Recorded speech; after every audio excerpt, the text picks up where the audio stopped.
మంచిదండి. దేవుని యొక్క కృపను బట్టి మరొక నూతనమైన పునరుత్థాన దినములోనికి ప్రభు వాళ్ళందరినీ కూడా నడిపించి ఉన్నాడు. అందుకు బట్టి దేవాది దేవునికి కృతజ్ఞతాస్తుతులు వందనాలు తెలియజేస్తున్నా. కూడి వచ్చిన మీ అందరికీ కూడా ప్రభువును రక్షకుడు యేసుక్రీస్తు నామములో నా యొక్క హృదయపూర్వక వందనాలు తెలియజేస్తున్నాను. అందరికీ ప్రైజ్ లార్డ్. ఒకసారి మీ పక్కన వారికి ప్రైజ్ లార్డ్ చెప్పండి. హలో బ్రదర్ సిస్టర్, ఎలా ఉన్నారు? చూడండి, వాళ్ళైనా కాదా? కొత్తగా ఎవరు వచ్చారా? చూడండి చూడండి, చూడరా? పాకరించరా? హల్లెలూయా. ఏ పాకరించడం గారు? పైన అంతా వేడి, కింద వేడి. నువ్వు ఎప్పుడు వదిలిపెట్టేస్తే మేము అప్పుడు త్వరగా ఇంటికి వెళ్ళిపోదామని మేము ఆలోచన చేస్తూ ఉంటుంటే నువ్వు పలకరించమంటావు, వదంతా విధించమంటే అన్నట్టు చూస్తున్నారు. దేవునికి స్తోత్రం కలిగి. యేసుక్రీస్తు ప్రభు వారు ఉదయం 9 గంటల నుంచి మధ్యాహ్నం 3 గంటల వరకు మండు గంటలో ఆయన తిరిగడం లేదండి. యెరూషలేము వీధులంతా కూడా ఆయన తిప్పారు. ఆయన శరీరం అంతా కూడా నాగటి చాళ్ళ వల్ల దున్నబడ్డది.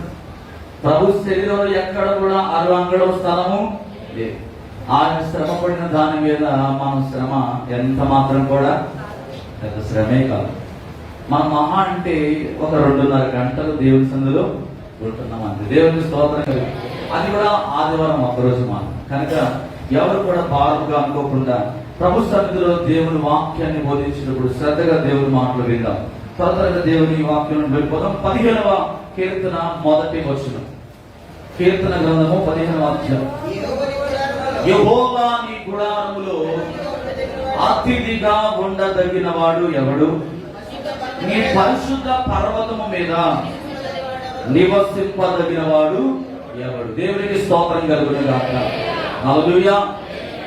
దేవుడు మిమ్మల్ని ప్రేమించి ఇచ్చిన మొబైల్ ఫోన్స్ అన్నిటిని కూడా మీరు కొద్ది నిమిషాలు సైలెంట్ లో పెడితే చాలా బాగుంటుంది.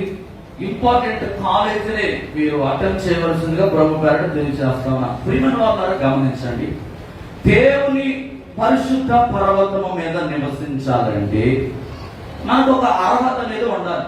ఏంటా అర్హత అని అంటే, దేవుని యొక్క గుడారములో నువ్వు అతిథిగా ఉండాలి. దేవునికి స్తోత్రం కలుగునుగా. ఇక్కడ గుడారము అనేది ఈ మాట ఎందుకు రాయబడతా ఉందంటే, ఇశ్రాయేలు ప్రజలు అరణ్య యాత్రలో వారు ప్రయాణం చేస్తూ వెళ్తున్నప్పుడు వారి వెంట ఒకటి తీసుకుని వెళ్తా ఉన్నారు. ఏంటది? ఏది వారిని నడిపించింది? మందసం. మందసం అనగా దేవుని యొక్క సన్నిధి. వారు ముందుకు సాగడానికి ప్రభు వారు ఎక్కడ ఆగినా కూడా వాడు ఏం చేసేవాడంటే అక్కడ ఒక గుడారాన్ని ఏర్పాటు చేసుకుని గోత్రాల వారిగా వారు గుడారాన్ని తీసుకుని మధ్యలో ఈ ప్రత్యక్షపు గుడారాన్ని వేసి ఆ ప్రత్యక్షపు గుడారంలో నిబంధన మందసమును వారు ఉంచారు.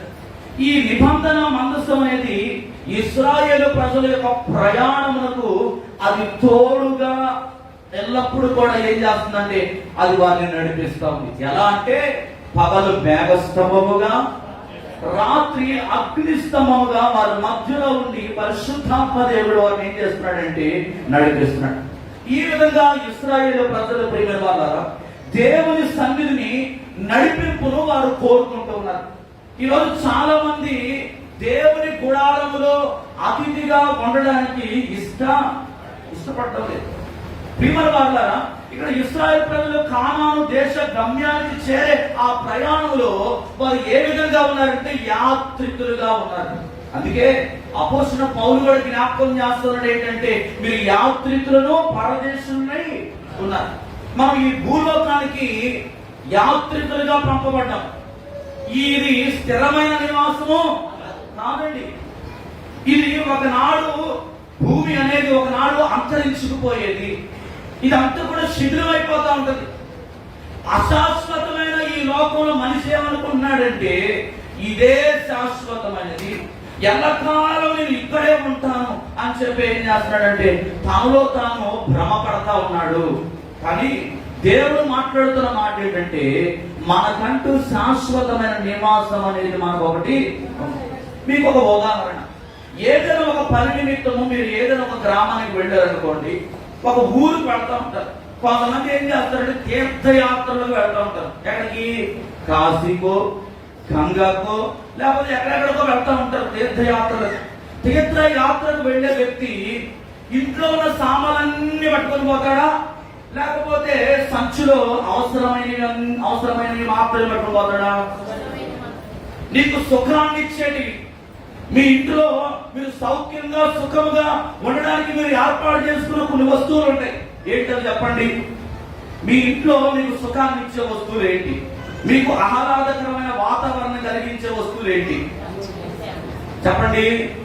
ఏసీ, టీవీ, ఫ్రిడ్జ్, మంచం. హల్లెలూయా. ఇవేంటివి? మనిషికి సుఖాన్ని కలిగించేది. ఇప్పుడు నువ్వు యాత్రకు వెళ్ళేటప్పుడు ఈ మంచం, ఈ టీవీ, ఏసీ నీ ఈపికి కట్టుకొని పోతావా? నీకు కావలసిన బట్టలు మాత్రమే నువ్వు యాత్ర చేయడానికి ఏం చేస్తావు? కొన్ని పట్టుకొని పోతావు. ఈ ఇశ్రాయేలు ప్రజల యొక్క ప్రయాణం కూడా ప్రియమైన వారులారా, వారు సుఖాలన్నిటిని కూడా పక్కన పెట్టేసేసి వారు యాత్ర చేయడానికి వారు ఏ విధమైన మరి అవసరమైనవి మాత్రమే వారు వెంట తీసుకుని వెళ్తా ఉన్నారు. ఈ రోజు దేవుడి గుడారములో నువ్వు అతిథిగా ఉండాలంటే నీకు ఒక లక్షణం ఉండాలి. ఏంటో తెలుసా? ఓర్పును కలిగి ఉండాలి. దేవుని గుడారంలో అతిథిగా ఉండదగిన వారి యొక్క లక్షణం ఏంటంటే ఓర్పుతో ఈ లోక యాత్రను నువ్వేం చేయాలి? కొనసాగించేవాడుగా ఉండాలి. దేవుని పరిశుద్ధ పర్వతం మీద నువ్వు నివసించడానికి నీకు ఈ అర్హత అనేది ఉండాలి. ఎందుకంటే ఈ నివాసం అనేది, ఈ భూమి మీద నువ్వు ఏర్పాటు చేసుకున్న ఈ నివాసము తాత్కాలికమైనది. దేవుని యొక్క నివాసం అని చెప్పాడు కదండి. ఇదిగో నేను మీ కొరకు స్థలమును సిద్ధపరచడానికి నేను వెళ్ళుచున్నాను. నేనుండు స్థలములో మీరుండు లాగున నేను మరలా వచ్చి మిమ్మల్ని నాతో పాటు ఏం చేస్తున్నాడు ఆయన? దేవునికి స్తోత్రం కలుగునుగా. ఈ రోజు నువ్వు గమనించాలి, నీ యొక్క యాత్రలో నీకు ఎప్పుడు కూడా నీకు ఏముండకూడదంటే సుఖమును అనుభవించడానికి సుఖాసక్తి అనేది నీలో ఎంత మాత్రం కూడా ఉండకూడదు. ఓర్పు కలిగి దేవుని పరిశుద్ధ పర్వతం అనగా ఆ పరలోక రాజ్యంలో ఆ నిత్య నివాసానికి నువ్వు చేరాలంటే అది స్థిరమైన నివాసం. ఆ ఇంటికి నువ్వు చేరాలంటే నీకు ఓర్పు అనేది ఉండాలి. ఎందుకంటే ఈ లోకపు ఇంటిలో నీకేముండదు, ఈ లోకపు గృహంలో నీకేముండదు, సంతోషం ఉండదు. మీకు ఎవరికైనా సంతోషం ఉందా అండి? మీ ఇళ్లలో మీరు ఎవరైనా సంతోషంగా ఉండగలుగుతున్నారా? ఒకసారి చెప్పండి. ఎవరు చెప్పలేరు. ఈ భూమి మీద ఎంత కోటీశ్వరుడైనా, ఎంత బిలియనీర్ అయినా, ఎంత గొప్ప వ్యక్తి అయినా ఎవరిని అడిగినా కూడా ఏం చెప్తాడు తెలుసా? నా ఇంటిలో ఇంత పెద్ద గృహం కట్టుకున్నాను, ఇన్ని సౌకర్యాలు ఏర్పాటు చేసుకున్నాను, కానీ నా మనసులో ఏమీ లేదు, నెమ్మది లేదని అంటాడు. నేను ఎంతో రుచికరమైన ఆహారాన్ని తింటున్నాను కానీ అది కడుపులోనికి వెళ్ళడం లేదు. మీరు ఎవరైనా అడగండి, కానీ దేవుని వాక్యం చెప్తుంది నీకు శాశ్వతమైన ఆనందాన్ని కలిగించే స్థలం ఏంటంటే పరలోకము మాత్రమే. దేవునికి స్తోత్రం కలుగునుగా. ఆ పరలోకమే నీ నిత్య నివాసము. హిబ్రూ భాషలో మునే అంటే నివాసములు. ఒకటి కాదండి. ఈ భూమి మీద అయితే మనకు ఒకే ఒక ఇల్లు ఉండదు. డబ్బున్న వారికి అయితే మహా అంటే 3-4 బంగ్లాలు కట్టుకుంటారు. ఒక ఇంట్లో వాడు ఉంటారు, మిగతా వాటిని ఏం చేస్తారు? అద్దెలకు ఇస్తా ఉంటారు. కానీ పరలోక రాజ్యములో దేవుడు అంట మనకు అనేకమైన నివాసములు అనుసరిస్తారు. ఆ నివాసములు చేరాలంటే ఈ లోక ప్రయాణంలో ఎప్పుడైనా ఒక వ్యక్తి ఊరెళ్తున్నప్పుడు, తాను ఒక పని మీద వెళ్తున్నప్పుడు మార్గ మధ్యలో ఒక సినిమా హాల్ కనబడదు అనుకోండి, ఒక నీకు ఇష్టమైన హీరో ఆ సినిమాలో నటిస్తున్నాడు అనుకోండి, ఊరికి వెళ్ళేవాడు ఆగిపోయి నువ్వు ఆ సినిమా హాల్ వెళ్తావా? వెళ్ళవు. ఏం చేస్తావు? నువ్వు ఏ పని మీద అయితే వెళ్తున్నావో ఆ పని ముగించుకున్న తర్వాత నీకు సమయం ఉంటే ఏం చేద్దాం? ఎక్కడతావు? వెళ్తున్నారా? ఎవరైనా సినిమాకి? మన సెలవులు పోయిన కొత్త సినిమా పోయారేమన్నా? హల్లెలూయా. హల్లెలూయా, హల్లెలూయా. ప్రియమైన వారలారా, ఉదాహరణకు చెప్తూ ఉన్నాను. ఏదైనా ఒక పని నిమిత్తము మనం వెళ్ళినప్పుడు ఆ పని త్వరగా ముగించుకోవడానికి మన ఆలోచనలన్నీ కూడా దాని మీదనే ఉంటాయి. అలాగే దేవుని రాజ్యానికి నువ్వు చేరాలంటే ఈ లోకం ఏం చేస్తుందంటే ఈరోజు ఆత్మీయమైన పరుగు పందెంలో ఈరోజు గమ్యానికి చేరనివ్వకుండా కొన్ని లోకపు ఆకర్షణలు ఈరోజు చాలా మంది ఏం చేస్తున్నాయి, లాగేస్తా ఉన్నాయి. ఈ లోకపు ఆకర్షణలు ఒక వ్యక్తిని ఆకర్షించడం ద్వారా ఏం చేస్తున్నాడంటే పరలోక రాజ్యానికి సాధించాల్సిన తన ప్రయాణము ఏం చేస్తున్నాడంటే మధ్యలోనే ఆగిపోతా ఉంటాడు. ఈరోజు ఆ పరలోక ప్రయాణమును నువ్వు కొనసాగించాలంటే నీకు ఒక వస్త్రం కావాలి. అదేంటంటే తెల్లని అంగీ నీకు కావాలి. ఈ తెల్లని వస్త్రము దేనికి సాదృశ్యం అంటే పరిశుద్ధతకు సాదృశ్యం. పరిశుద్ధత లేకుండా ఎవరు కూడా ప్రభువుని చూడలేరు. ప్రియమైన వారలారా, ఈ యొక్క 14వ కీర్తన మొదటి వచనం మనం చదివితే మనం ఇందాక చదువుకున్న మాటలు అక్కడ జ్ఞాపకం చేస్తున్నాడు. దేవుడు లేడని బుద్ధిహీనులు, వారు చెడిపోయిన వారు, అసహ్య కార్యములు చేయుదురు, మేలు చేయువాడు ఒకడును. దేవునికి స్తోత్రం కలుగునుగా. దేవుడు లేడని కొంతమంది ఏమనుకున్నారంట, హృదయములో ఆలోచన చేస్తున్నారు. వీరు ఎవరంటే దేవుని ఎరుగని ప్రజలు. ఎవరండి వీళ్ళు? దేవుని ఎరుగని ప్రజలు. దేవుని ఎరిగిన వారు ఈ 15వ కీర్తనలో ఏం చెప్తున్నాడంటే, ఇదిగో దేవుని మందిరములో నేను అతిథిగా, యెహోవా నీ గుడారములో అతిథిగా ఉండదగిన వాడెవడు, నీ పరిశుద్ధ పర్వతము మీద నివసింపదగిన వాడు. ప్రియమైన వారలారా, ఈ 14వ కీర్తనకి ఈ 15వ కీర్తనకి 2 కోణాలు మన మధ్యలో కనబడతా ఉన్నాయి. ఒకటి, దేవుని ఎరిగిన వారి జీవితం ఒక రకంగా ఉంది. దేవుని ఎరిగిన వారి జీవితంలో ఏముంటుందంటే ఆ పరిశుద్ధత, ఆ సన్నిధి. ఈ ఇశ్రాయేలు ప్రజలు తమ జీవితంలో వారు ప్రయాణం చేస్తూ చేస్తూ చేస్తూ చేస్తూ చేస్తూ దావీదు కాలానికి వచ్చేసరికి తన కుమారుడైన సొలొమోను కాలంలో వారు ఏం చేశారంటే అప్పటి వరకు ప్రత్యక్షపు గుడారంలో ఉండాల్సిన మందసం ఇప్పుడు సొలొమోను ఏం చేశాడు, ఒక స్థిరమైన మందిరం, ఒక దేవాలయమును కట్టాడు. కానాను దేశంలో నీతి మంతులుగా ఉన్నంత కాలము యెరూషలేములో వారికి ఇశ్రాయేలు ప్రజలకు ఏమి దొరికిందంటే విశ్రాంతి, శాంతి, సమాధానం వారికి దొరికింది. ఈరోజు దేవుడు లేని వారి జీవితంలో ఏముండదంటే శాంతి అనేది ఉండదు. పేరు శాంతి అని పేరు పెట్టుకుంటారు చాలా మంది, కానీ ఏముండదు, వాళ్ళు శాంత కూడా ఉండదండి. శాంతి అని పేరు పెట్టుకోవడం వల్ల ఏమీ లేదు, కానీ శాంతి మూర్తి అయిన దేవుణ్ణి నీ హృదయంలో నువ్వు ఎప్పుడైతే నింపుకుంటావో, ఆయన గుడారములో ఎవరైతే అతిథిగా ఉండడానికి ఇష్టపడతారో ప్రభు అన్నేం చేస్తాడంటే మార్గ నిర్దేశం వారిని చేస్తాడు. పరిశుద్ధాత్మ దేవుడు వారిని ఏం చేస్తాడంటే నడిపిస్తా ఉంటాడు. యోహాను సువార్త 14వ అధ్యాయము 2-3 వచనం ఒకసారి చదువుతామండి. యోహాను సువార్త, నా తండ్రి ఇంట అనేక నివాసములు కలవు, లేని ఎడల మీకు స్థలము సిద్ధపరచ వెళుచున్నాను, నేను వెళ్ళి మీకు స్థలము, నేనుండు స్థలములో మీరు ఉంటులాగున మరలా వచ్చి నా యొద్ద నుండుటకు. దేవునికి స్తోత్రం కలుగును గాక. 2025 సంవత్సరాల క్రితం యేసుక్రీస్తు ప్రభువారు ఈ లోకానికి మానవుడిగా వచ్చాడు.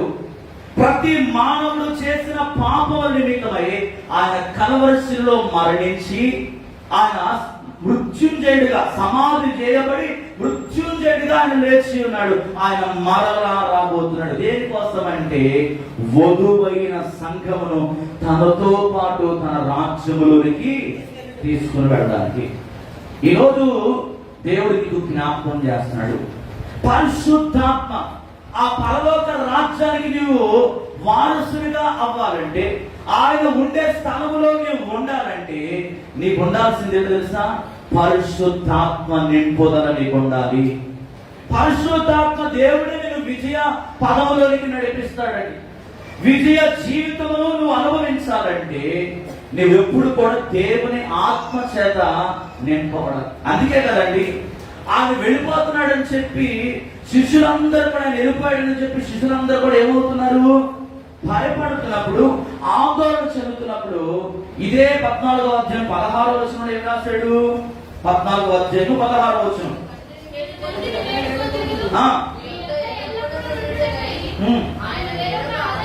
ఆయన వేరొక ఆదరణకర్తను అనగా సత్య స్వరూపపు ఆత్మను, దేవునికి స్తోత్రం కలుగును గాక, సంఘమును నడిపించడానికి ఎవరిని పంపించాడండి? ఆదరణకర్తను పంపించాడు. ఈ సత్య స్వరూపపు ఆదరణకర్త మనం ఏం చేస్తుంది? సర్వ సత్యములోనికి నడిపిస్తుంది. ప్రియమైన వాళ్ళారా, మీ ఇంటికి ఎవరైనా అతిథి వచ్చారనుకోండి, మీరేం చేస్తారు? మీరేం చేస్తారండి?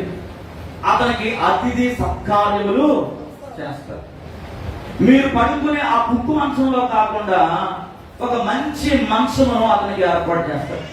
మీరు తినే ఆహారం కాకుండా అతను ఇంప్రెస్ చేయడానికి రకరకాల ఆహార పదార్థాలు అతనికి అందిస్తారు.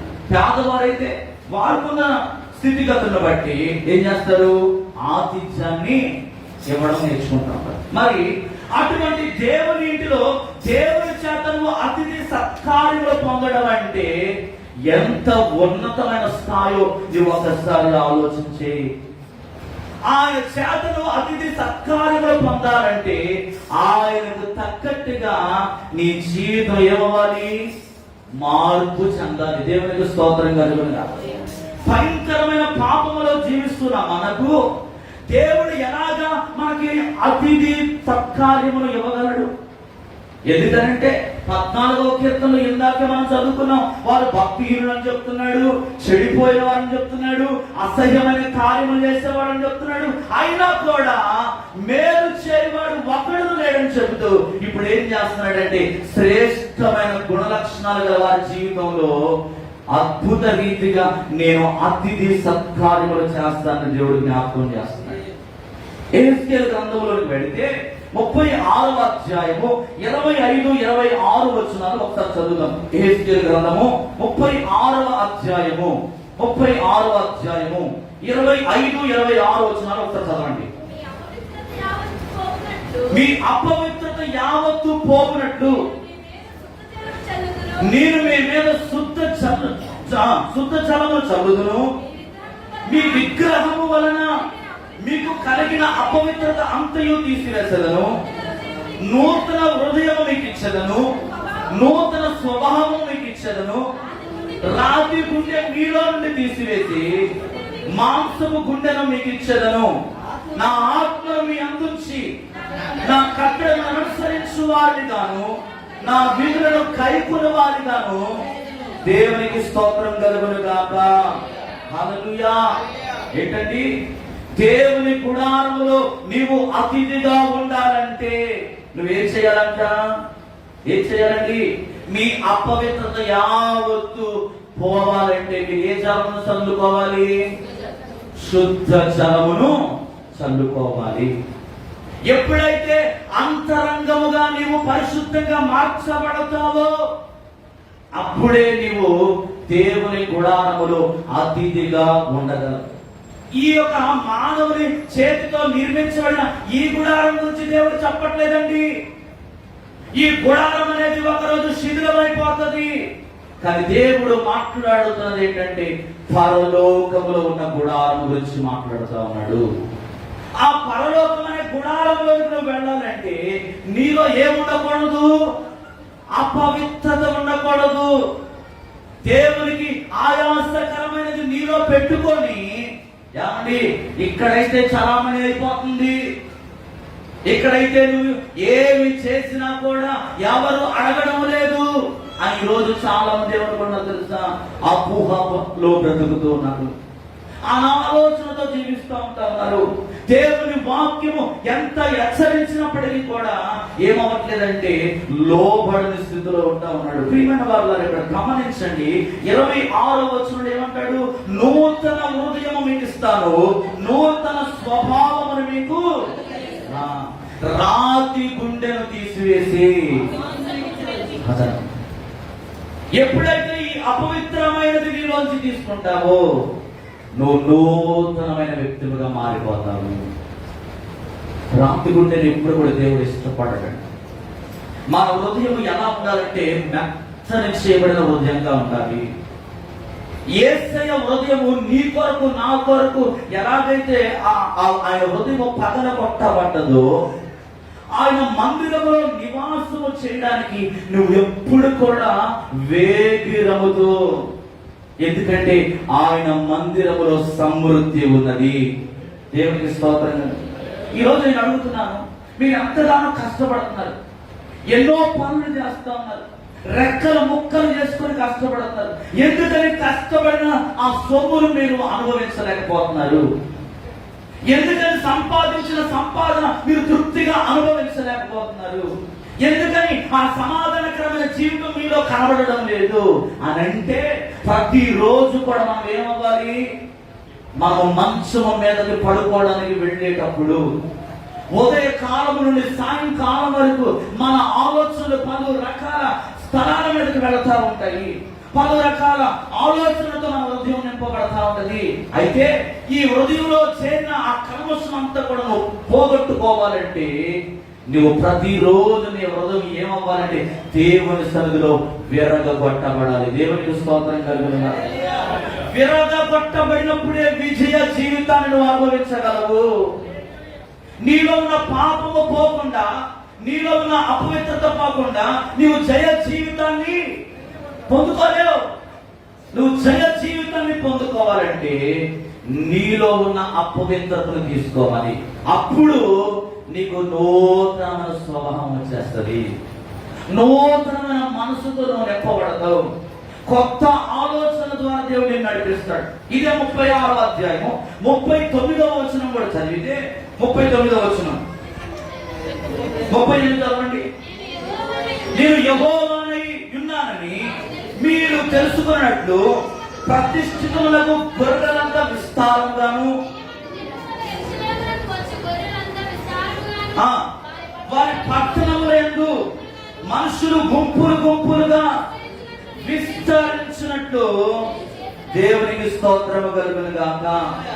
నేను యెహోవానై తెలుసుకుని ఉన్నానని వారు తెలుసుకున్నట్టు ప్రతిష్ఠితములకు గొర్రెలంతా విస్తారముగా, ఆ నియామక దినములలో ప్రవేశింపబోతున్న మనము ఏం చేయాలండి? గొర్రెలంతగా విస్తారంగా మనం విస్తరించబడేవారుగా ఉండాలి.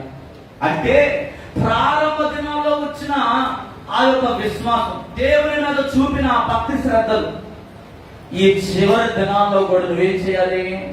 కనపరచాలి.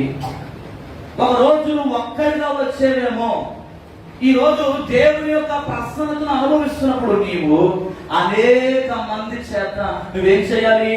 విస్తరించబడాలి. ప్రియమైన వాళ్ళారా, అబ్రహాము దేవుని మాటకు లోబడ్డప్పుడు అతడు హారాను నుండి బయలుదేరినప్పుడు కొద్ది మందిగా బయలుదేరాడు.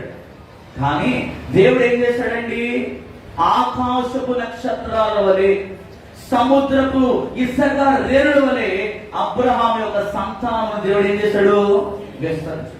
ఎందుకని విస్తరించాడంటే అబ్రహాము దేవుణ్ణి నమ్మాడు. ఆయన యెహోవా అని అతడు తెలుసుకున్నాడు. ఆయన అద్భుత కార్యములు చేసే దేవుడని అతడు నమ్మాడు. మనుషుల మాట నమ్మలే. మనుషుల యొక్క ఆలోచన మీద అబ్రహాము కట్టబడలేదు తన జీవితం. దేవుని వాక్యం మీద తన జీవితం కట్టుకున్నాడు.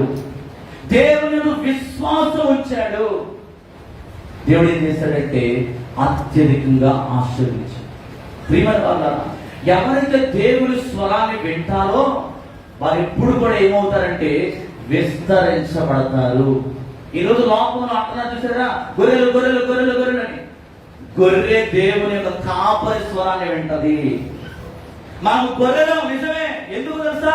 మనము కాపరి స్వరాన్ని విన్నాము కాబట్టి ఆ శ్రేష్టకరమైన జీవితం ఏంటో, ఆ అద్భుతకరమైన జీవితం ఏంటో, ఆ పరలోక రాజ్యం ఏంటో, ఆ శాశ్వత రాజ్యం ఏంటో మనకు అర్థమైంది కాబట్టి ఆయనను వెంబడించి మనం ఆయన సన్నిధిలో ఉండడానికి వచ్చాం.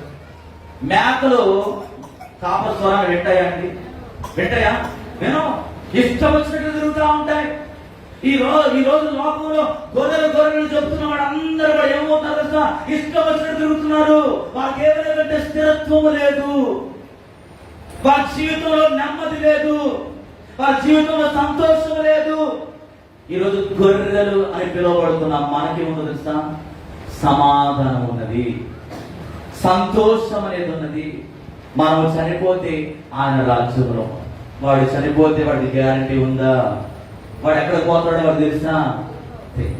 ప్రియమైన వాళ్ళారా, 2 కొరింథీ 7వ అధ్యాయం 1వ వచనం కూడా చదివితే, 2 కొరింథీ 7వ అధ్యాయం 1వ వచనం, ప్రియులారా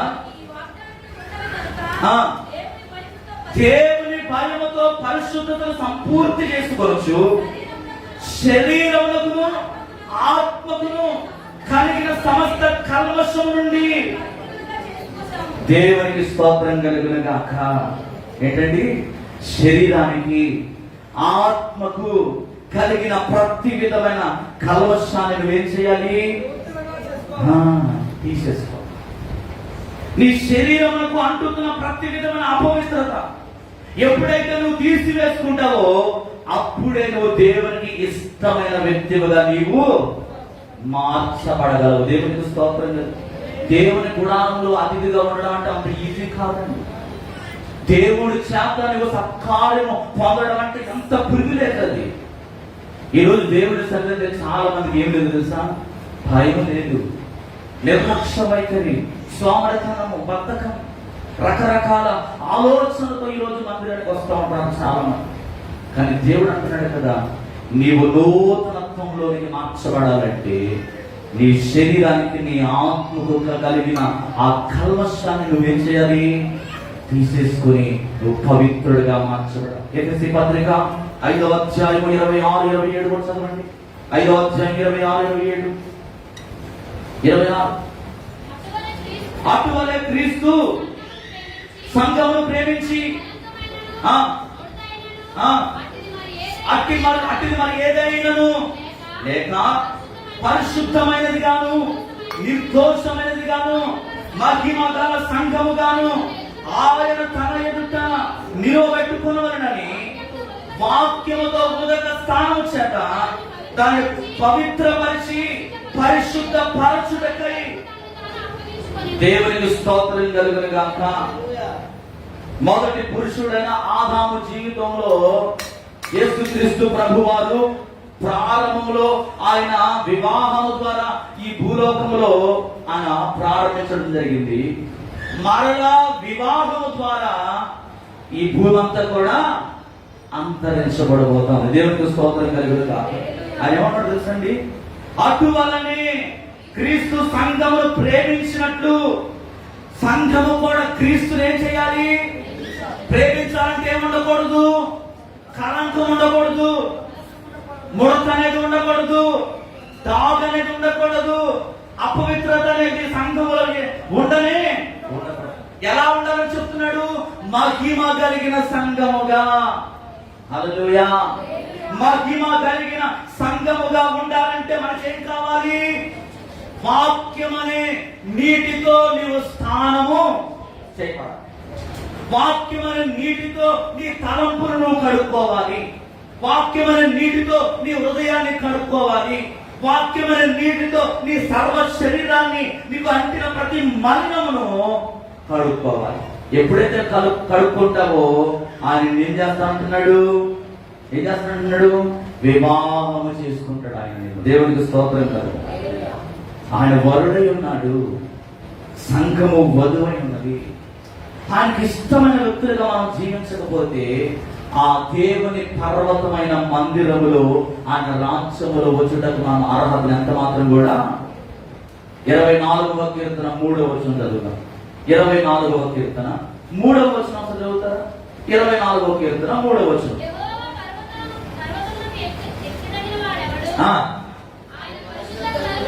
ఆయన పరిశుద్ధ స్థలములో వ్యర్థమైన వాటి యందు మనసు పెట్టకయు, కపటముగా ప్రమాణము చేయకయు, నిర్దోషమైన చేతులు, శుద్ధమైన హృదయము కలిగి ఉండువాడే. దేవునికి స్తోత్రం కలుగును గాక. మొట్టమొదటిగా మనకు ఉండాల్సింది ఏంటి తెలుసా? యథార్థమైన ప్రవర్తన. ఈ యథార్థమైన ప్రవర్తన అంటే ఏంటి తెలుసా? మాటలో యథార్థత ఉండాలి, చూపులో యథార్థత ఉండాలి, తలంపులలో యథార్థత ఉండాలి, క్రియలలో యథార్థత ఉండాలి. దేవునికి స్తోత్రం కలుగును గాక. యథార్థత లేకుండా మనం ఏం చేయలేమండి? దేవుణ్ణి చూడలేము. యథార్థమైన జీవితం కావాలని దేవుడు మాట్లాడుతూ ఉన్నాడు. పరిశుద్ధ స్థలంలో నువ్వు నివసించాలంటే వ్యర్థమైన వాటిని ఏం చేయాలి?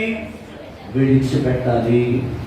ఏంటి వ్యర్థమైనవి అంటే, ఈరోజు చాలా మంది ఏం చేస్తున్నారు? అర్థమైందా కాదా? బలహీనతది. ఈరోజు ఆ బలహీనత చాలా మంది ఏం చేస్తున్నారంటే విడిచిపెట్టలేకపోతా ఉన్నారు. నువ్వు ఎప్పుడైతే విడిచిపెడతావో అప్పుడే ఆయన మందిరములో నువ్వు అతిథిగా ఉండగలవు. దేవునికి స్తోత్రం కలుగును. నువ్వు త్రాగుతూ, నువ్వు తందనలాడుతూ, నువ్వు లోకానుసరమైన జీవితాన్ని జీవించి, ఇదిగో దేవుడు నన్ను ఏమీ దీవించడం లేదండి, నా అప్పులు అలాగే ఉండిపోతున్నాయండి, నా శరీరంలో రోగం అలాగే ఉండిపోతుందండి, నా జీవితం ఏమీ మారడం లేదండి. ఎట్లా మారుతుంది? ఎట్లా మారుతుందండి? పాస్టర్ గారు ఏమో ఇక్కడ నోరు దించుకొని చెమట్లు పట్టేంత వరకు మొత్తుకుంటా ఉంటుంటే, ఈ రోజు చాలా మంది ఏం చేస్తున్నారు? లోకానుసారంగా చేస్తున్నారు. నువ్వు అతిథిగా ఉండగలవా? దేవుడి రాజ్యంలో ప్రవేశించగలవా? దేవుడి రాజ్యం అంటే అంత చులకనా? దేవుడి రాజ్యం అంటే అంత ఆశామాసి అనుకుంటున్నావా? కాదు. ఆ రాజ్యం కొరకు నా యేసయ్య తన ప్రాణాన్ని అర్పించేశాడు. తన జీవితాన్ని, తన యవ్వన జీవితాన్ని పణగబెట్టేశాడు. తన 40 సంవత్సరాలు 39 కొరడాల దెబ్బల చేత తన శరీరం అంతా కూడా నాగటి చాలబడుతున్నబడి ఉన్నది. యవ్వన రక్తము నీ కొరకు కార్చేశాడు. నీకు అర్థమవుతుందా? దేవుని మందిరములో నువ్వు ఆయన సన్నిధిలో అతిథిగా ఉండాలంటే వ్యర్థమైన వాటిని విడిచిపెట్టేయాలి. కపటమైన ఆలోచన. ఒక వ్యక్తి ఎదుగుతా ఉంటుంటే వాడు ఎలాగా జుట్టు పట్టుకుని వెనక్కి లాగేయాలా, ఇవన్నీ కూడా ఏంటంటే కపటమైన ఆలోచనలు. క్రైస్తవునికి ఎప్పుడు కూడా కపటమైన ఆలోచనలు ఉండకూడదు. దేవునికి స్తోత్రం కలుగును గాక. ఇంకేం చెప్తున్నాడండి? ఇంకేం చెప్తున్నాడు? నిర్దోషమైన చేతులు మనకు ఉండాలి, శుద్ధమైన హృదయము కలిగి ఉండువాడే యెహోవా వలన ఆశీర్వాదము. ఆశీర్వాదం అంటే ఐశ్వర్యంలో లేదండి. ఆశీర్వాదం అంటే డబ్బు కాదు, వస్తువులు కావు, ఈ లోక సంబంధమైన దాని గురించి ప్రభు ఇక్కడ మాట్లాడడం లేదు. అవి వస్తాయి, అవి మన దేవుడు ఇస్తాడు, ఖచ్చితంగా దేవుడు ఇస్తాడండి. మీరేం బాధపడాల్సిన అవసరం లేదు. ఎందుకంటే దేవుడు ఒక మాట చెప్పాడు కదా, సింహపు పిల్లలను లేవి గలవై ఆకలి కొనడేమో కానీ యెహోవాను ఆశ్రయించు వారికి ఏమేలు కొదువై. తప్పకుండా దేవుడు మనం పోషిస్తాడు. కానీ మంది ఈ కడుపు కొరకు కాదు మనం ప్రయాసపడాల్సింది, దేవుని రాజ్యము కొరకు ప్రయాసపడాలి. దేవుని రాజ్యము కొరకు అవసరమైతే నీవు అవమానం పొందేవాడుగా ఉండాలి. దేవుని రాజ్యము కొరకు నువ్వు దెబ్బలు తినేవాడుగా ఉండాలి. దేవుని రాజ్యము కొరకు నీవు హేళన చేయబడిన వ్యక్తులుగా ఉండాలి. దేవుడు అన్నాడు కదా, నువ్వు యూదుల రాజుగా అంటే నీవన్నట్టే అని ప్రభు సమాధానం చెప్పాడు. ఈరోజు దేవుడు అంటున్నాడు కదా, యథార్థమైన ప్రవర్తన. సామెతల గ్రంథం 16:17 అంటాడు, చదవాల్సిన అవసరం లేదు. చెడుతనమును విడిచి నడుచుకునే యథార్థవంతులకు రాజా తన ప్రవర్తన కనిపెట్టుకోవడం తన ప్రాణమును. అది ఈరోజు నీ ప్రాణము రక్షింపబడాలంటే నీ ప్రవర్తనను ఎప్పుడు కూడా ఏం చేయాలి? కాపాడుకునే వ్యక్తులుగా నువ్వు ఉండాలి. రెండవది ఏంటంటే నీతిని అనుసరించి. నీతిని అనుసరించాలంటే ఆయనను నమ్మడమే నీతి. 1 కొరింథీ 15:34 ముగించేస్తాను. మొదటి కొరింథీ 15:34 చదువుతారా? నీతి ప్రవర్తన గలవారై దేవుని గూర్చిన జ్ఞానము కొందరికి లేదు, మీకు సిగ్గు కలుగుట ఇట్లు చెప్పుచున్నాను. దేవునికి స్తోత్రం కలుగును గాక. ఏం చేయాలండి? నీతి ప్రవర్తన పొందుకోవడానికి మనం ఏం చేయాలంట? మేల్కొని పాపము చేయకుడి అని అంటున్నాడు. ఈరోజు సంఘం ఏమవుతుందంటే నిద్ర అవస్థలోకి వెళ్ళిపోతా ఉంది. సాధారణంగా ఏం చేస్తున్నాడంటే నిద్ర వచ్చుదా ఉన్నాడు సంఘాన్ని. ఈరోజు మనం మేలుకొలబడాలి. మనం మేలుకొని ఆయన సన్నిధిలో మనం నివాసము చేయడానికి ఏం చేయాలి? సిద్ధపడాలి. జకరియా ఎలిజబెత్ గురించి దేవుడు ఏం చేశాడండి? సాక్ష్యం చెప్పాడు. ఏమన్నా తెలుసా? జకరియా, ఇదిగో నీ ప్రార్థనలు, నీ విజ్ఞాపనలు నా సన్నిధికి ధూపముగా చేరి ఉన్నవి. నీవు నీతిమంతుడవు, నీవు నీతిమంతురాలువు. ఇదిగో మీకున్న కొరతలు నేనేం చేస్తానన్నాడు? మీకు ఒక కుమారుని నేను ఇవ్వబోతున్నానని చెప్పి పరిశుద్ధాత్మ దేవుడు ఆ యొక్క దేవుని మందిరంలో జకరియా ఆ యొక్క మందిరానికి వెళ్ళి బలి అర్పిస్తున్నప్పుడు దేవుని దూత జకర్యాతో మాట్లాడుతోంది. నీ ధర్మ కార్యములు, నీ ధూపము, నీ ప్రార్థన నా సన్నిధి చేరింది. ఈరోజు నీ ప్రార్థన దేవుని సన్నిధి చేరుతుందా? నీ నైవేద్యం, నువ్వు ఆరాధన చేస్తున్నావు, నీ ఆరాధన దేవుడు ఇష్టపడుతున్నాడా? మన ఆరాధన, మన నైవేద్యము దేవుని సన్నిధి చేరాలంటే మనలో నీతి ఉండాలి. నీతి లేకుండా మనం ఎంత చేసినా కూడా అది ఏమైపోతుంది తెలుసా? ముఖ్యపాలైపోతుంది. ఈరోజు దేవుడు జ్ఞాపకం చేస్తున్నాడు, నీతిని పలుకువాడే, నిజముగా నీతిని పలుకువాడే ఆయన రాజ్యములో ప్రవేశించగలడు. చివరిగా 106వ కీర్తన 3వ వచనంలో ఒక మాట జ్ఞాపకం చేస్తున్నాడు. 106వ కీర్తన 3వ వచనంలో, ఇదిగో న్యాయమును అనుసరించువారు, ఎల్లవేళలా నీతిని అనుసరించి నడుచుకుని వారు ఒకరోజు కాదండి, ఎవ్రీ టైం, ప్రతి దినము కూడా నువ్వు ఏమనుసరించాలంట? నీతిని అనుసరించాలి. లోకముని గురించి సాక్ష్యం ఇవ్వాలి. వీరు నిజంగా నీతిమంతులు, వీరి ప్రవర్తన నీతి గల ప్రవర్తన, వీరు మాట్లాడినప్పుడు వీరి మాటలో నిజాయితీ ఉంటుంది అని లోకము మన గురించి సాక్ష్యం ఇవ్వాలి. అందుకంటాడు, నీతిని అనుసరించుటకు ప్రతి దినం కూడా ఏం చేయాలి? వెళ్ళవేళ ప్రయత్నం చేయాలి. ఏదో ఒక రోజు ఎప్పుడైనా ఒక నువ్వు తప్పిపోతే సరిదిద్దుకొని మరలా నువ్వు నీతి మార్గంలో నడవడానికి నువ్వేం చేయాలి? ఇష్టపడే వాడుగా ఉండాలి. ఎందుకంటే సాత్వికులు ధన్యులు, వారు దేవుని నీతి కొరకు ఆకలి తప్పులు కలవారు ధన్యులు, వారు దేవుని రాజ్యమును స్వతంత్రించుకో. నువ్వు నీతి కొరకు అవసరమైతే కడుపు మార్చుకో, అంతేకాని కడుపు కొరకు నువ్వు ఎప్పుడు కూడా అన్యాయము. నీతి కొరకు ఆకలి తప్పులు కలవాడు ధన్యుడు అంటున్నాడు. ఈరోజు నీకుందా నీతి? 2 విషయాలు దేవుడు జ్ఞాపకం చేస్తున్నాడు. యథార్థమైన ప్రవర్తన, మనం కలిగినప్పుడే ఆయన మందిరంలో అతిథిగా ఉండగలము. నీతి కలిగిన ప్రవర్తన కలిగిన వారిలో మనం ఉన్నప్పుడే ఆయన మందిరములో అతిథిగా మనము ఉండగలము. 3వదిగా హృదయపూర్వకముగా నిజము పలుకువాడే. 15వ కీర్తన 2వ వచనం, మీరు అబద్ధమాడుట మాని ప్రతి వాడు తన పొరుగు వారితో సత్యమే మాట్లాడవలెను. ఎందుకంటే ఆయన సత్యవంతుడైన దేవుడు. సత్యము నేను ఎక్కడ నడిపిస్తుంది? అభివృద్ధిలోనికి నడిపిస్తుంది. అసత్యం నేను ఎక్కడ నడిపిస్తుంది? నాశనంలోనికి నడిపిస్తుంది. క్రైస్తవులు అబద్ధాలు ఆడొచ్చా? క్రైస్తవులు అబద్ధాలు ఆడొచ్చా అండి? ఒకరితో ఒకరు కొట్టాలు చెప్పుకోవచ్చా? చెప్పకూడదు. నీ నోరు ఎప్పుడు కూడా ఏం మాట్లాడాలి? నిజమే. ఈరోజు చాలా మంది ఏం చేస్తున్నారు తెలుసా? వ్యర్థమైన వాటి కోసం, వాళ్ళు ఇచ్చే ఆ చిన్న చిన్న కానుకల కోసం, లేకపోతే ఏదో ఆశపడి ఏం చేస్తారు తెలుసా? అక్కడ మాటలు ఇక్కడ మాటలు చెప్తూ జీవితాన్ని పాడు చేసుకుంటాను. దాని ద్వారా నువ్వు ఏమి పొందుకోలేవు. వింటున్నావా? దాని ద్వారా నీకు వచ్చే ఆశీర్వాదం ఏమి కూడా ఉండదు. దేవుని లేఖనం తెలియజేస్తుంది, అబద్ధములు ఆడుట మాని ప్రతి వాడు తన పొరుగు వానితో ఏం చేయాలంట?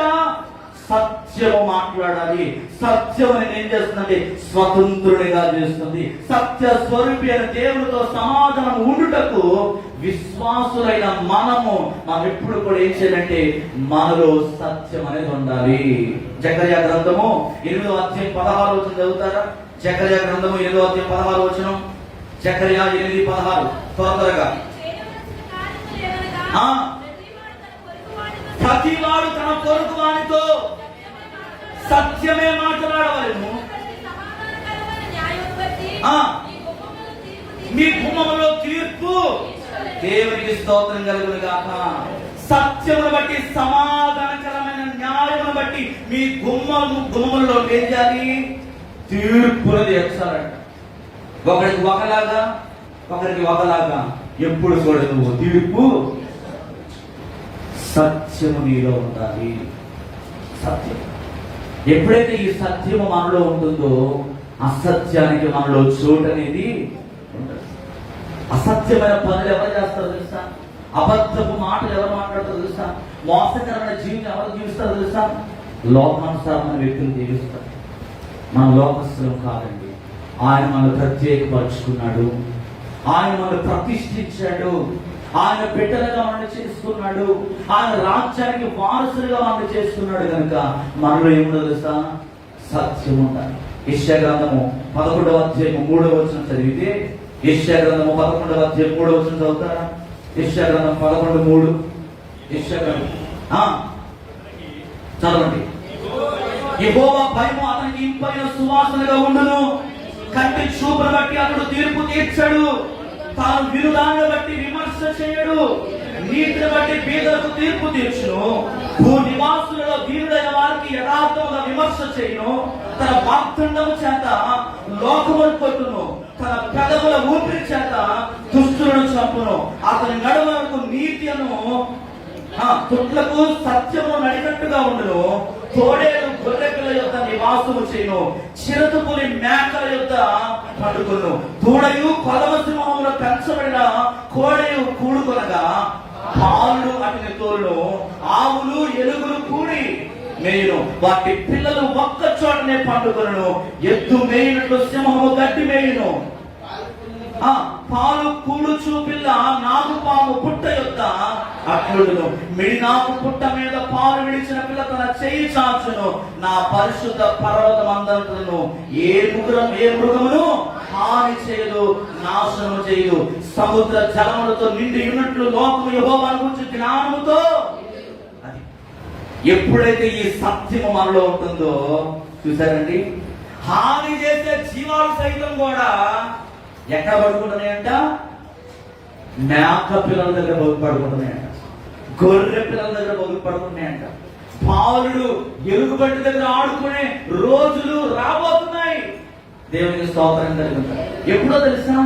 ఈ నీతి ప్రవర్తన మనలో ఉంటే అన్ని జీవాలు కూడా ఆనాడు ఏదెను తోటలో ఎలాగైతే ఆ ఏదెను తోటలో ఆదాము మధ్యలో ఎలాగైతే ఆ జీవాలన్నీ కూడా కలిసి తిరిగాయో ఆ దినాలు మరలా మనం చూడబోతున్నాం. దేవునికి స్తోత్రం కలుగునుగా.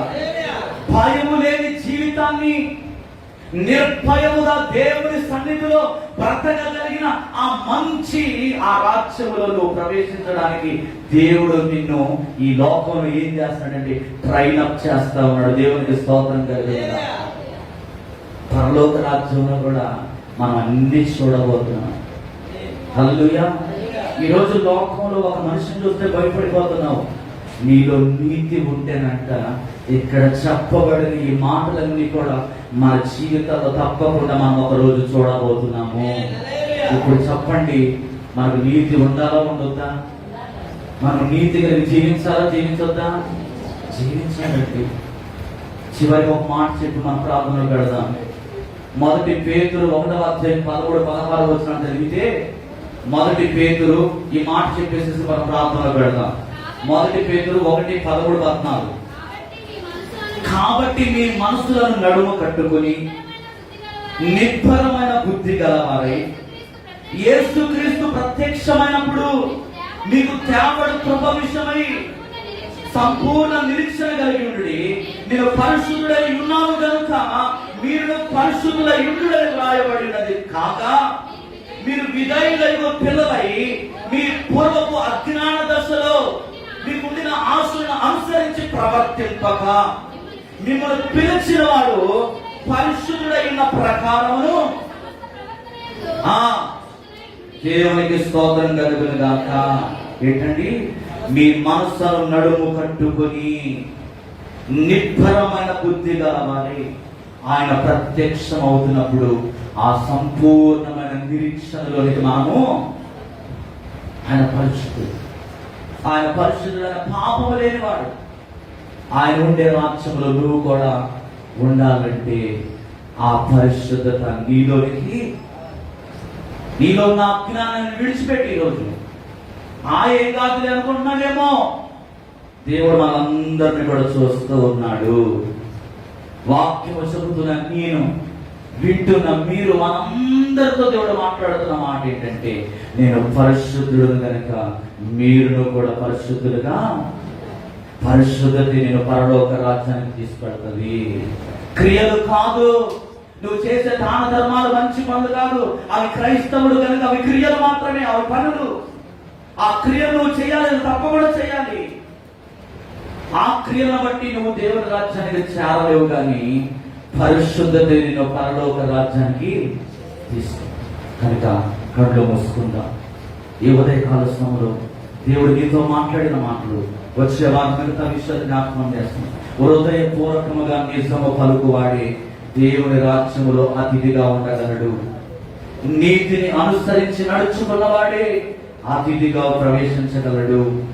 యథార్థమైన ప్రవర్తన కలిగిన వాడే దేవుని మందిరములో, ఆ పరలోక రాజ్యములో ఉండగలడు. ఈరోజు ఈ 3 అనుభవాలు నీ జీవితంలో ఉన్నాయా? అమలారా కళ్ళు మూసుకోండి, అయ్యారా కళ్ళు మూసుకోండి. ఒక్కసారి మీ హృదయాన్ని తెరిచి జ్ఞాపకం చేసుకోండి. దేవుడు నీతో మాట్లాడిన ప్రతి మాట కూడా చాలా విలువైనది, చాలా విలువైనది. ఇశ్రాయేలు ప్రజలు ఆ 435 సంవత్సరాల బానిస బ్రతుకులో వారు నడిపించింది ఆ దేవుని సన్నిధి. ఆ దేవుని సన్నిధి వారి కట్లను విప్పగలిగింది దేవుని సన్నిధి. ఈ రోజు నీ కట్లు విడిపించబడాలంటే, నీ పాపం పోవాలంటే, నీ అపవిత్రత పోవాలంటే, నువ్వు పరిశుద్ధంగా మార్చబడాలంటే నువ్వు దేవుని సన్నిధిలో నివాసం చేయాలి. దేవుని మందిరంలో నువ్వు అతిథిగా ఉండాలి. ఆయన సత్కార్యముల చేత నువ్వు సత్కరించబడాలని దేవుడు ఆశపడతా ఉన్నాడు. కనుక అయ్యా, నాకు యథార్థమైన జీవితం దయచేయి ప్రభా, నాకు నీతి కలిగిన జీవితం దయచేయి నాయన, నిజము మాట్లాడే హృదయం నాకు దయచేయి, నా నోటిని పరిశుద్ధపరచు, నా నాలుకని అగ్నితో కాల్చేయని ఈ ఉదయకాలం దేవుని అడుగుదాం. విత్తబడిన వాక్యం వరకు మన మధ్యలో నా ప్రార్థన చేస్తా ఉన్నాడుగా అందరం కూడా ఏకీభవిద్దాం, అందరం కూడా ఏకీభవిద్దాం. Thank you, Jesus. Hallelujah. Hallelujah. స్తోత్రం తండ్రి. పరిశుద్ధుడా పరిశుద్ధుడా పరిశుద్ధుడా పరిశుద్ధుడా వందనాలయ్యా. నిన్న నేను ఏకరీతిగా ఉన్న దేవుడా స్తోత్రము ప్రభా. నాయన గడిచిన వారం నుంచి ఈ వారం వరకు ప్రభా, నాయన కోడి తన ఎలాగైతే భద్రపరుచుకుంటుందో ప్రభా, అటు రీతిగా ప్రభా మమ్మల్ని అందరినీ ప్రభా ఏక మనసు కలిగి ఏక ప్రభా నీ సన్నిధిలో ప్రవేశపెట్టాలి. వందనాలు స్తోత్రాలు. ఎందరో మహనీయులు మాగరులు మహారాజు ప్రభా, నాయన ఈ రోజు చూడడానికి ప్రభా కాలగరం కలిసిపోతున్నారు ప్రభా. మమ్మల్ని సజీవులుగా పెంచి మమ్మల్ని సంతోషించి ఆనందింపజేసి ప్రభా నీ సన్నిధిలో మోకరించి స్తుతించే భాగ్యం మాకు అందరికి ఇచ్చినందుకు వందనాలు స్తోత్రాలు ప్రభా. నాయన వందనాలు. మరి పట్ల మీరు ఉన్నాం తండ్రి, స్తోత్రం ఉన్నా తండ్రి ప్రభా. నాయన ప్రభా అలాగే నాయన వాద్యాల వాయిద్య బిడ్డలు ప్రభా ఉన్నారు తండ్రి ప్రభా. వాద్యాల వాద్య బిడ్డలు తండ్రి ఆశ్రయించండి. అలాగే కేంద్రంలో కూడా మీరే ఉన్నారు తండ్రి. స్తోత్రం ప్రభా. వందనాలు. పాటలు పాడిన బిడ్డల ప్రభా ఇంకా ప్రభా నౌకరైన పాటలు పాడే బిడ్డలు అవకాశం దయచేయండి, మంచి స్వరం దయచేయండి ప్రభా. అలాగే ప్రభా పాటలు పాడడానికి ప్రభా ఉత్తేజపరచండి తండ్రి. స్తోత్రం ప్రభా. అలాగే ప్రభా మీ దాసు ద్వారా ప్రభా అనేకమైన ప్రభా రకాల ప్రభా నాయన మంచి వర్తమానం అందించేందుకు వందనాలు తండ్రి ప్రభా. నీ పరిశుద్ధత లేకపోతే నీ రాజ్యంలో ప్రవేశించలేము తండ్రి ప్రభా. మేము పరిశుద్ధంగా జీవించే భాగ్యం మాకు అందరికీ దయచేయండి అయ్యా. నీతిగా మా ప్రభా నాయన యథార్థంగా ప్రభా బ్రతికే మనసు మాకు దయచేయండి తండ్రి. స్తోత్రము ప్రభా. అలాగే వచ్చిన బిడ్డలందరికీ ప్రభా దయచేయండి తండ్రి ప్రభా. అలాగే నాయన ప్రభా భాస్కర్ దీవించండి, కుటుంబాన్ని దీవించండి, ఇచ్చిన వందనాలయ్యా. ఇంకా ప్రభా నాన్నకి అభివృద్ధి చేయండి ప్రభా. కుటుంబాన్ని తండ్రి స్తోత్రము ప్రభా. అలాగే ప్రభాని చంద్రుడి ప్రభా చాలా మంది బిడ్డలు వచ్చి ఉన్నారు ప్రభా. ఎంతమంది బిడ్డలు వచ్చినారు ప్రభా. ఏ అవసరాలతో వచ్చారో, ఏ కష్టాలతో వచ్చారో, ఏ బాధలతో వచ్చారో ప్రభా. ప్రతి కష్టాలనే, ప్రతి బాధల్ని, ప్రతి ఇరుకులు ఇబ్బందులు తీర్చడం ప్రభా. నేను రోగులు ఉన్న వాళ్ళని ప్రభా ముఖ్యంగా ప్రభా స్వస్థపరచడం ప్రభా. పేరుని స్వస్థపరచడం తండ్రి ప్రభా. ఎవరి పేరు ఎత్తున్నా నాయన ప్రభా ఎత్తలేదు ప్రభా. నువ్వే మీరే ప్రభా. నాయన ఎంతమంది అయితే ప్రభా అనారోగ్యంగా ఉన్నారు అప్పుడు నీ బలమైన శక్తి అభివృద్ధి దయచేయండి ప్రభా. నాయన ప్రభా అలాగే ప్రభా నాయన నీ వందనాలు ప్రభా. ఇంకా ప్రభా ఎంతమంది ప్రభా బిడ్డలు రాలేదు ప్రభా. నీ రాకరాజు మేము ప్రభా నీ మళ్ళీ ప్రభా నేను స్థుతించగలమనే భాగ్యం మాకు అందరూ దయచేయండి ప్రభా. వందనాలు అలాగే నాయన నీ ప్రభా నాయన దైవోపాబ్రతం ప్రభా. నీ రాక ప్రభా పర్యాంతరం వరకు ప్రభా నాయన సంతోషించే భాగ్యం దయచేయండి ప్రభా. నీ రాక ప్రభా వస్తే మమ్మల్ని ఎంతమంది సంఘంగా తయారు చేయండి ప్రభా. అలాగే ప్రభా నాయన మా ముందు ప్రభా మా సంఘంలో ప్రభా నాయన ప్రభా 3 పెళ్లిలో ఉన్న తండ్రి 3 కుటుంబాల ప్రభా మీరు దీవించండి, ఆస్వాదించండి తండ్రి. నాయన సకాలం ప్రభా ఏ ఇంట్లో ఇబ్బందులు తీర్చే ప్రభా లేకుండా ప్రభా నాయన కాలం ప్రభా మంచి కాలంగా ఇచ్చి ప్రభా నాయన ప్రభా నీ కార్యక్రమం ప్రభా నాయన సంతోషంగా చేసుకుంటే భాగ్య బిడ్డలందరూ ఇచ్చాడు తండ్రి. స్తోత్రము ప్రభా. అలాగే ప్రభా వచ్చిన బిడ్డలందరినీ పేరు దీవించి ఆస్వాది పంపించాడు ప్రభా. అలాగే నాయన దౌరదర్శనం ప్రభా నా పిల్లల ప్రభా ఎక్కడున్నా శరీరంగా నేను స్తుతించి గణపతి భాగ్యం నా బిడ్డలు దయచేయండి ప్రభా. దౌరదర్శనం ప్రభా శాంతి సురేష్ బాబు, జాన్ బాబు ప్రభా నేను రాగల ప్రభా రాకపోకలందరూ మీ తోడని ఉన్నాడు తండ్రి. స్తోత్రము ప్రభా. అలాగే జేజే హాస్పిటల్ ప్రభా నీ సిద్ధాంతంగా మాకు ఇచ్చిన తండ్రి. నేను హాస్పిటల్ వచ్చిన రోగులందరినీ ప్రభా స్వస్థపరిచి పంపించాను తండ్రి. అలాగే డాక్టర్ గారు ప్రభా రాకపోకలేసి మీరు ఉన్నాడు తండ్రి. ఎటువంటి అపాయాన్ని లోపడకుండా ప్రభా కానీ మీరే డాక్టర్ గారి ముందు వెనక వామని కలిసి కాపాడండి తండ్రి ప్రభా.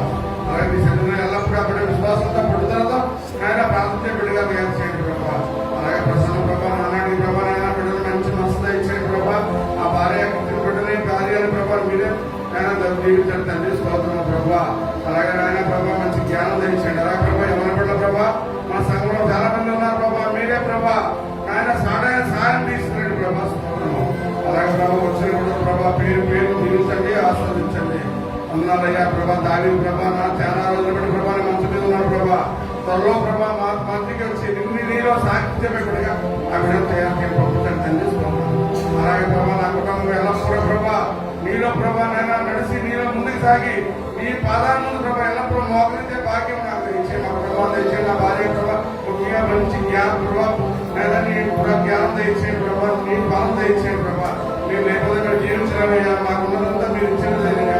మాకు ఏది అవసరం లేదు కానీ శరీరంలో ఎల్లప్పుడూ మేము మోకరించి మీరు సృష్టించే భాగ్యం మాకు తెచ్చేయండి ప్రభా. అలాగే నేను ప్రభా జనపడ కార్యక్రమం ప్రభా అందించాలి వరకు మీరే నడిపించమని నా అర్హులైన తీరునైన నా ప్రార్థన జీవనంలో భద్రపరుచుకున్న సమాధానం దయచేయమని యేసునామమున పరమతండ్రి ఆమేన్. ప్రార్థన చేస్తున్న నాన్నగారికి ప్రత్యేకమైన వందనాలు తెలియజేస్తున్నాను. దేవునికి స్తోత్రం కలుగును గాక.